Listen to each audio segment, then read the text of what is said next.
तो उधर रोहतक में नक्सली गतिविधियों में शामिल एक युवक को गिरफ्तार किया गया। हिसार एसटीएफ और एनआईए की संयुक्त टीम ने उसे धर दबोचा है। 2.5 महीने से आरोपी किराए के मकान में रह रहा था। Priyanshu Kashyap north regional network को मजबूत कर रहा था, यह आरोप है। युवक के पास से माओवादी दस्तावेज, मोबाइल, टैबलेट भी बरामद हुए। पड़ोसियों को कोई भनक नहीं थी। एनजीओ कार्यकर्ता आरोपी खुद को बताता था। आरोपी की भाषा समझ नहीं आती थी, बात नहीं करता था, ज्यादातर लोगों से घुलता मिलता नहीं था। एनआईए पूरे मामले की गहनता से जांच कर रही है, पूछताछ कर रही है। वहीं इस पूरे मामले से स्थानीय पुलिस जो है वो अनजान बताई जा रही है।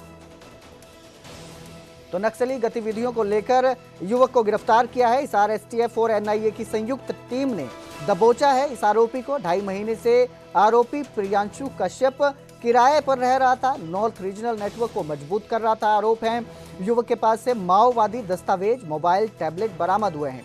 वहीं पड़ोसियों को भी इसकी कोई भनक नहीं थी। आरोपी खुद को एनजीओ का कार्यकर्ता बताता था। क्या कहता था उसकी भाषा समझ नहीं आती थी, ज्यादातर लोगों से घुलता मिलता नहीं था, बात नहीं करता था, जिसके बाद उस पर शक गहराया था। अगर बात करें स्थानीय पुलिस की तो बताया जा रहा है कि स्थानीय पुलिस को भी इसकी कोई जानकारी नहीं थी। एनआईए फिलहाल इससे गहनता से पूछताछ कर रही है। इस खबर पर ज्यादा जानकारी के लिए मेरे सहयोगी दिनेश मेरे साथ जुड़े हैं। जी दिनेश, क्या अपडेट इस मामले में?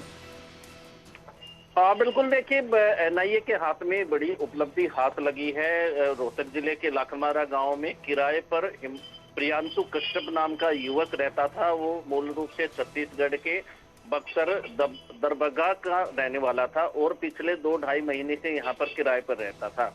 स्थानीय लोगों की बात माने तो उन्होंने कहा कि जब भी प्रियांशु से हम बात करते थे तो वो ये कहता था कि वो गरीब बच्चों के लिए जो स्कूल खोले गए हैं उनके सर्वे के लिए आए हुए हैं और 9,000 रुपये वो सैलरी लेता था, एक एनजीओ में काम करता था। जबकि एनजीओ की टीम और हिसार सीआईए की टीम और यूपी की एसटीएफ की टीम ने संयुक्त कार्रवाई करते हुए प्रियांशु को हिरासत में लिया है और आरोपी के पास से लैपटॉप, सिम कार्ड, टैबलेट, इसके अलावा माओवादी गतिविधियों में सम्मिलित होने के लिए जो कागजात हैं वो यहाँ पर मिले हैं। और जो प्रियांशु है वो नक्सली गतिविधियों में शामिल था और इसके पुख्ता जो सबूत हैं वो एनआईए के हाथ में लगी है। एनआईए की टीम को काफी जी दिनेश, यहाँ पर एक सवाल ये उठता है कि खुलासा कैसे हुआ कि आरोपी जो है नक्सलियों से मिला हुआ है, नक्सली गतिविधियों में शामिल है, इसका खुलासा कैसे हुआ? देखिए, जो प्रियांशु के साथ में एक युवक और रहता था वो हिसार का रहने वाला था। तो हिसार सीआईए ने उस युवक को हिरासत में लिया और कड़ी दर जो कड़ी है वो जुड़ती गई और सीधे जो है सीआईए की टीम ने एनआईए से संपर्क किया और दोनों की संयुक्त टीम जो है वो लाखमारा में पहुंची और प्रियांशु को हिरासत में लिया। प्रियांशु के पास से जो नक्सली गतिविधियों में काम आने वाले जो डॉक्यूमेंट है वो हाथ लगे तो पुख्ता जो है जानकारी एनआईए के हाथ लगी और उन्होंने जो है प्रियांशु को गिरफ्तार किया है।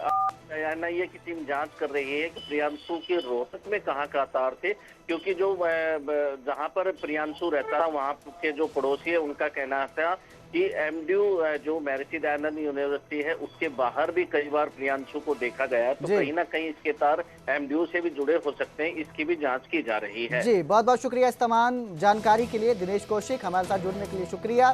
तो अब ये तो जांच के बाद ही खुलासा हो पाएगा कि जो आरोपी है प्रियांशु उसके तार और किस किस से जुड़े हैं।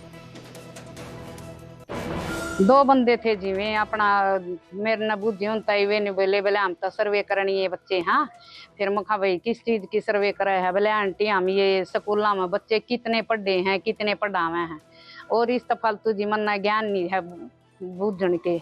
मखा भाई ठीक है, जो न बता दीजिए ठीक है। फिर वे तड़ा एक दिन पानी भरन गए। मखा भाई कित के हो? एक तो बिहारी था जी, वो नहीं बोला मैं तो आंटी जींद का दिल्ली का हूँ। जो एक लोकल था वो नहीं बोला आंटी मैं बोला जींद का। मैं बोली मखा भाई तमाड़े के करना आए? बोला आंटी मारा यो सर्वे का काम है। बोला मारा रोहतक एरिया मारा है यो एरिया। तो उधर फतेहाबाद में स्कूल पहुंचने के लिए छात्र दीवार फांदते हैं। स्कूल के बाहर पानी जमा हो चुका है, खतरा बना हुआ है। छात्र पिलर से फिसलकर स्कूल पहुंचने को मजबूर हैं। पेरेंट्स में रोष, बच्चों की सुरक्षा पर सवाल उठ रहे हैं। स्कूल मैनेजमेंट ने प्रशासन पर अनदेखी का आरोप लगाया। 15 दिन पहले भी ऐसी स्थिति थी। निकासी चैम्बर ऊंचे हैं, पानी दिन भर जमा रहता है। जिसकी वजह से छात्र मजबूर हैं दीवार फांदकर स्कूल में आने जाने के लिए। आप देख सकते हैं, तस्वीरें आपकी स्क्रीन पर है, किस तरह से जल जमाव हुआ है, हर तरफ पानी दिखाई दे रहा है। प्रशासन की अनदेखी है, जिससे जो अभिभावक हैं बच्चों के, उनमें भी रोष देखने को मिल रहा है।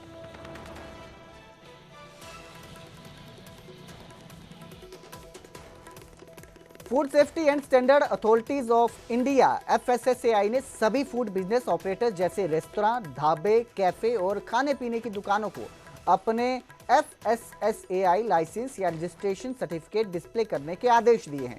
ये डिस्प्ले ग्राहकों की नज़र में आने वाली जगहों पर लगाने के निर्देश जारी किए गए हैं, ताकि ग्राहक गंदगी या फिर खाने की गड़बड़ी की शिकायत कर सके। इस बारे में पंचकुला के सेक्टर 10 के ढाबे के बाहर से जानकारी दे रहे हैं मेरे सहयोगी अंकित दुदानी।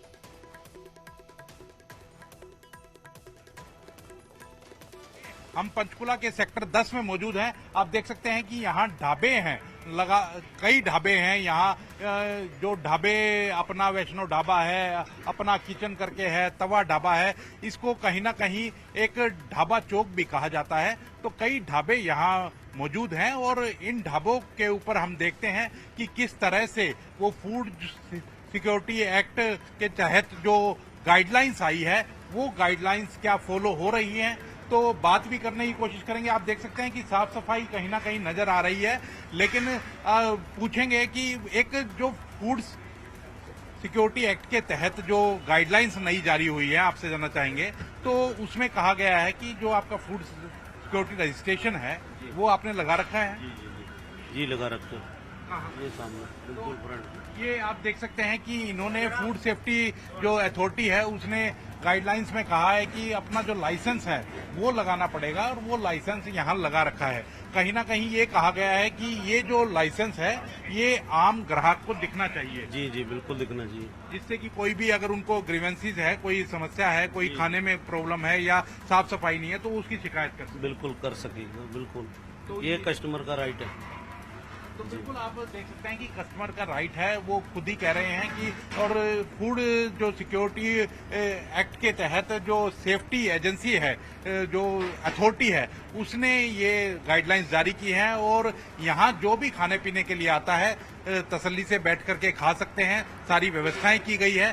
साफ सफाई हालांकि यहाँ पूरी तरह से दिख रही है, लेकिन अगर कहीं साफ सफाई नहीं है तो फिर उसके ऊपर शिकायत की जा सकती है, कि क्योंकि कई बार ग्राहक अपने आप में ठगा हुआ महसूस करता है कि खाना अच्छा नहीं होता है या साफ सफाई नहीं होती है, तो वो शिकायत कहाँ करे।